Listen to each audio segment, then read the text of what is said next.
Very good. Well, I want to thank you for inviting me. The place I spoke was in Mexico City, and everybody had earphones on, and the translator. My background is retail, which I didn't see or hear of anybody being in my industry, and however, I'm not in your industry, but I think we have a common ground here. My success has been earned through experience. And yes, being in the right place at the right time has a lot to do with success. But if you stay with the direction and you know where you want to go, you're going to get there.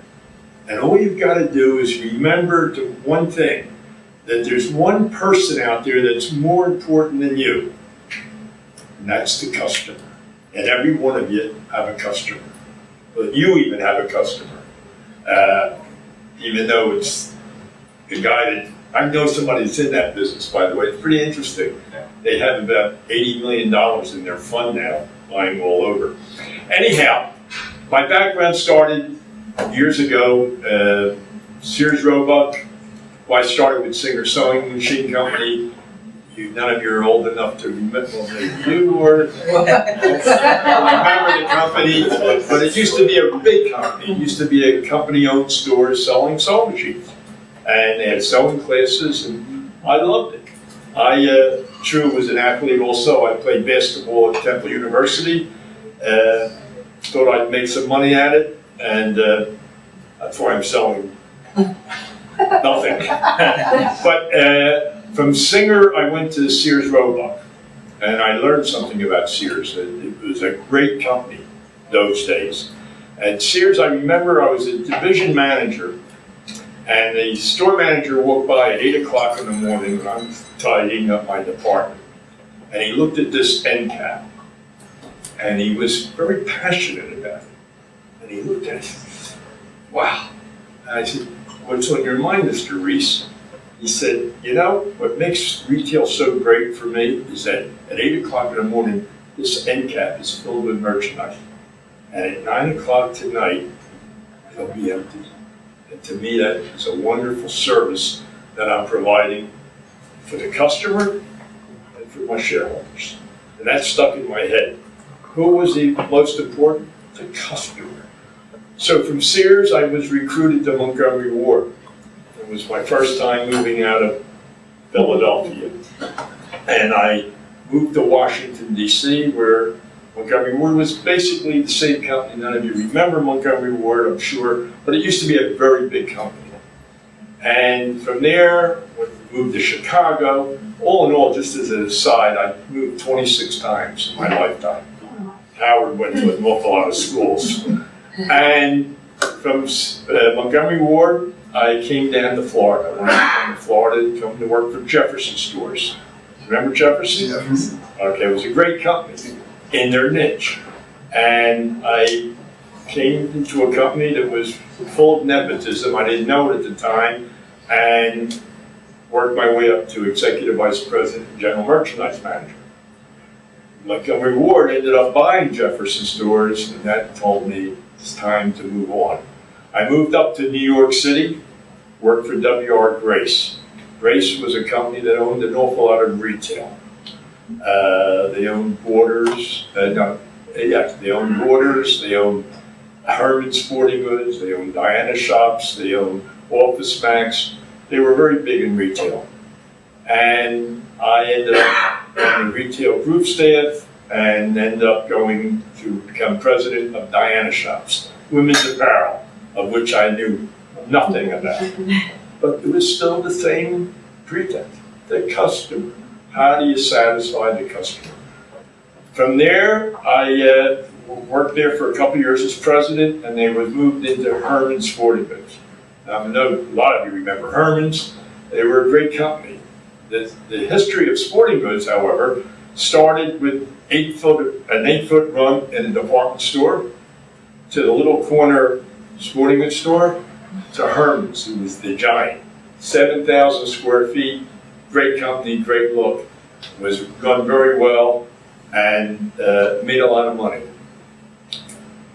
Then I decided, in observing what was going on around me, and this is in the 80s, I realized that there was a change in retail. Big was better. Came Price Club, which is today called Costco. Home Depot. What happened to the little hardware store? He's gone. It's Home Depot. What happened to the little stationery department? Office Depot, Office Max. Big was better. The corner drugstore was no more. It was now Walgreens, CVS. Why not sporting goods? So I had this in the back of my mind. A bunch of VCs came to me and they had an idea too. They saw what was going on and they wanted a big warehouse type sporting goods store. And they came to me. Mitt Romney was one of the guys. And I hope you all vote for it because he's a great guy. Mitt Romney and 5 other VCs came to me and said, we would like to have a warehouse look. And I said, I like your idea about big, but warehouse doesn't work. My idea was big, like carpeted floors, fashion fixtures, make the customer feel like they're going into Saks Fifth Avenue, service, ticket every piece of merchandise. Do you know what it takes to ticket every piece of merchandise? They said, it'll cost you too much money. I said, that's the only way I'm going to do it. Because I don't want the customer picking up an item, get to the register and say, that's $8? No, I wanted every item ticketed. Well, I convinced them my way was the right way. They wanted concrete floors, I wanted fashion fixtures, I wanted carpeting, I wanted bright lights, I wanted a whole look. Well, they finally did it. They gave me $9 million. And there I was off and running.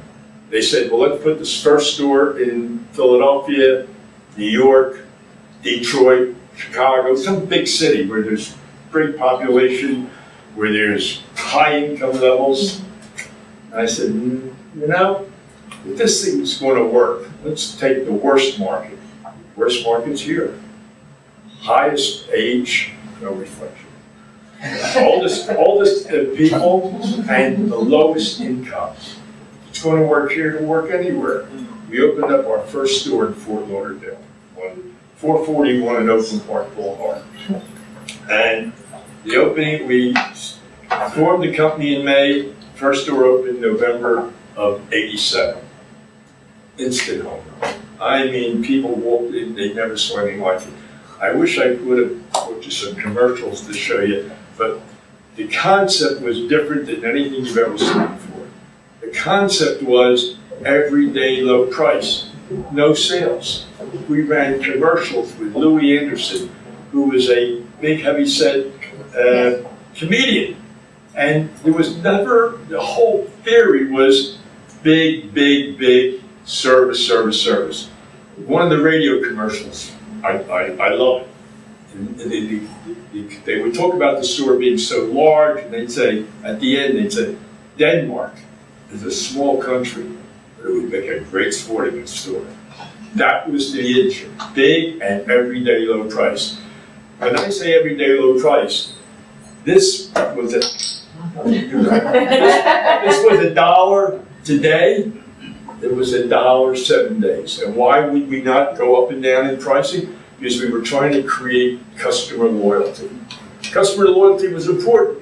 Today, retail is different. Today, people wait for the sale. So the sale circular comes out on Sunday. Sunday they run to the store. Monday they run to the store. Tuesday, Wednesday, and Thursday they're dead. Stores are quiet. Go to any department store. You'll find the days they're not running a sale, they're empty. We did something different. We wanted everyday low price retail. So our tennis balls were $1.99 every day of the week. You wouldn't have to wait for a sale. And that worked. The customers started to feel loyalty. What some of the other things we did? We had a greeter. Now, a lot of stores have greeters. And you walk in, you say, where is the such and such? And the greeter will go like that. In my stores, it didn't work that way. My store, you would go in and say, where is women's apparel? That greeter had to walk you to the department. There was that little touch, that little effort. I would go at the end, when I retired from Sports Authority, I had 170 stores throughout the world. And every store I went to for the grand opening, and every store I went to, I had a meeting with the people. And I would go around and I'd say, who is the most important person in the store? We had hired 110 people average for every store. I'd say, who is the most important person? Store manager? Nah, there was another one. The buyer? Not important. Who? Nobody could, was it the receiving? No. It was the cashier. Why was it the cashier? It was the last person the customer saw, which gives you a tip. Right. The last person. The ice cream could be, the yogurt could be great, but if the cashier is chewing gum, if the cashier is not smiling, the cashier is not doing the right thing, you lost the whole image of the sale. So I let that cashier know that she was the most important person in the store. So we had one store, we moved another store down to Miami, which was at 441 in Miami Gardens, another home run. That store opened 4 months later. Now when I say a home run, the average store was doing roughly $10 million a store, average. Some stores did a hell of a lot more. Some stores did 20 million. But the average was 10 million. So we opened up the second store, and the VCs started to really feel like we had a winner. But then they challenged me. They said, well, maybe you're a South Florida operation. I said, okay. We opened one up in Tampa. Now, one of the things about that store is that I opened up, there was another sporting goods store there. I put my store right next door. And why? I didn't want my store over here where the customer would still shop him because he was more convenient to them. So if I'm better than my competition, and this is for everybody's concern, if you're better than your competition, don't be afraid to go next door. Because if you're better, the customer will find you. And we did. We opened up in Tampa. We opened up 2 stores in Tampa. Home runs again. So now they're saying, well, maybe you're a Florida company. Maybe you're just lucky you're Florida. It's okay. Opened up one in Washington, D.C., in Tyson's Corner. Now by this time I've got 8 stores, and we're clicking like a son of a gun. We're a year and a half into this now, and they're driving me crazy. I had people on my board who were younger than all of you. I mean young. They were 30 years old, 28 years old, telling me what to buy, where to put stores. And it was literally driving me crazy. And I knew I couldn't go on like this. But VCs, when they get a home run, they're like a parasite. They won't let you go. Well, I had to go. I couldn't stand this. So during my going around the country doing road shows, because they were eventually going to go public, Kmart came to me, called me up, said, we'd like to buy it. Wonderful. I'd love to get rid of these guys. Now, I owned a very small piece of the company. I want to get that understood. I owned a very small piece. The VCs put up $9 million. I put up nothing. But my head, my heart. And so they had really control. Kmart said, well, what would it take? Now, I had 8 stores losing money. Losing money because I had a very big G&A. I opened up like I was General Motors. I mean, I knew I was going to be successful, so I wanted to make it. I didn't want to have to grow into it. I had a computer that was unbelievable. I mean, gigantic for one store. I mean, we opened it up big like that. So the Kmart said, what would it take? I said, $100 million. Yeah, you got to have real kahunas for $100 million. Losing money with 8 stores. We're only a year and a half into the business. Remember that. 1.5. So they said, yeah. He said, I want you. He said, I want you, Jack. I want you to. Kmart wants to buy you. Okay, we'll give you $50 million now, and $50 million as you hit certain milestones. No, because while you're waiting for that second $50 million, I still got these VCs hanging on my neck, and it won't work. To come up and pay me $75 million cash, all cash. VCs fought me like a tiger, they didn't want to sell. Mitt Romney was the only one that thought it was the right thing to do because he knew what I was going through. We ended up closing the deal. I stayed on as the CEO and ran the company. 4 years later, we had 100 stores doing $1 billion. Wow. At that time, I'll never forget, 1994, they came to me and they said, we've got to get rid of all of our subsidiaries. They had to get rid of Borders, they had to get rid of Office Max. He definitely didn't want to get rid of me because he loved the business. It's a fun business, you know? You feel it, you swing it, you play with it. And I said, I'll take it back. I want to take it public. Don't sell it, let me take it. Went on the New York Stock Exchange. We were unbelievable. We flew. Everybody bought the stock. The stock opened up at $19. 5 hours later, it was $26. A year and a half later, we split the stock 3 for 2. We did. Well, I mean, it was an unbelievable growth. We opened up in Japan. Why did we open in Japan? We opened up a store in Hawaii. And I would go to the Hawaii store and I'd see all the Asian consumers. Now, they weren't residents. Where are you from? Japan, Japan, Japan. Why? Your tennis ball is $1.99. I'm paying $9 for them in Japan. That's interesting. So simultaneously, I get a call from a professor at Harvard who wants to put me together with a Japanese retailer. The retailer's name is Jusco. They were the 3rd largest retailer in Japan, department stores and shopping centers. They loved the business. They were ready to go.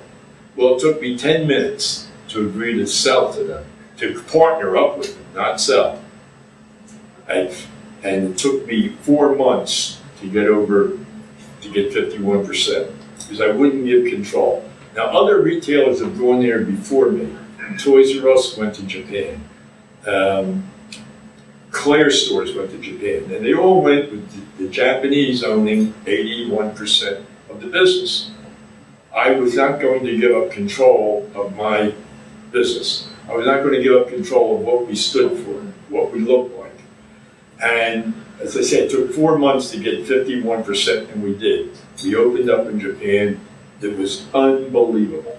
If you walked into Yokohama today into a Sports Authority store, and I was just there a couple of years ago, you would not know whether you were in Yokohama, or whether you were in Aventura, or whether you were in Chicago. All the stores are exactly alike, same size, same look, same everything. Today, the Japanese market does $1 billion with 50 stores. And eventually they will be going into China and whoever. I find that the one thing I learned in my success is I never knew what an entrepreneur was. I still don't. I'm in the Hall of Fame at Nova University with Jamie McDonald. And I don't understand what an entrepreneur is. I also don't know what marketing is. I swear, I don't know what that means. But I do know one thing, that anytime anybody in all your businesses, it should be the same. Think of what you want to be, and then look in the mirror and say, that's my customer. I want to be treated, I want my customer has to be treated the way I want to be treated. So the customer, the customer, the customer. And I'm going to be honest with you, I can't think of one business where the customer isn't important. And if you take all the shortcuts out of being successful and think of everything that you want in life, in your business experience, without the customer, you have no business. I don't care what it is. You have no business, doctor, without a customer. You have no business without a customer. Business is built around satisfying the customer. I am sorry to say that the business failures that you are seeing today are they've lost that look. retailing is going like this. All businesses are suffering. I mean, American Airlines, bankruptcy. Why? They forgot about the customer. The customer, that's all you've got to know. Now, there's a book written by a guy named Martin Butler. It's called The Art of Being Chosen. You can probably get it on Amazon. This Martin Butler, The Art of Being Chosen. This is a book. This guy is an English guy who went around the world interviewing entrepreneurs. He knows what an entrepreneur is, I don't. But he went around interviewing them. And he interviewed people like Howard Schultz of Starbucks, Tesco Clothing, and companies I've never even heard of. And of course, you know why there's a little tag here, because you don't use me. But this book told me everybody has the same principle, the customer. And no matter what business you're in now, since I left Sports Authority, I was on the board of Darden restaurants. You know Darden? Olive Garden, Red Lobster, Mama Breeze, Seasons 52, Capitol Grill. 15 years I was on that board. Knew nothing about the restaurant business.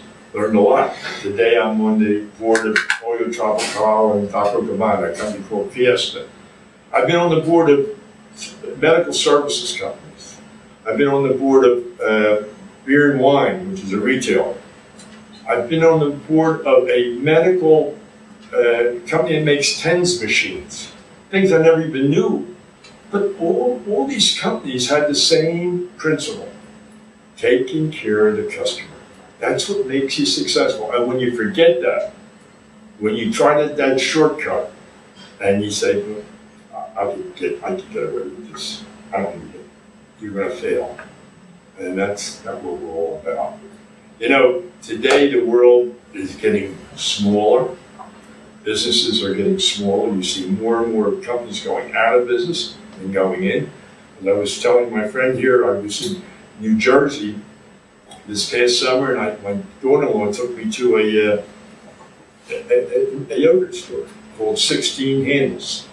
I said, well, that's a great business. It's so unique, you got to bring it to Florida.